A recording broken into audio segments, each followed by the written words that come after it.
कस्तुरबा नाली शाळा में पढ़ने माता की एक कविता थी बोला चौकर नंडरो चौकर एक तो घर का तक चौकर नंडरो चौकर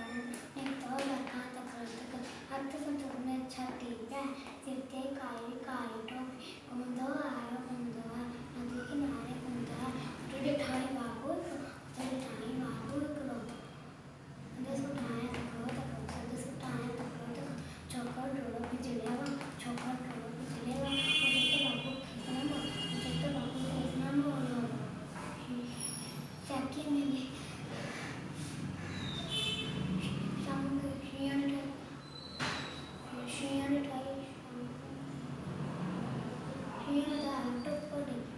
दा टुप्पो दे चौकर चाला के कर एकदम लेट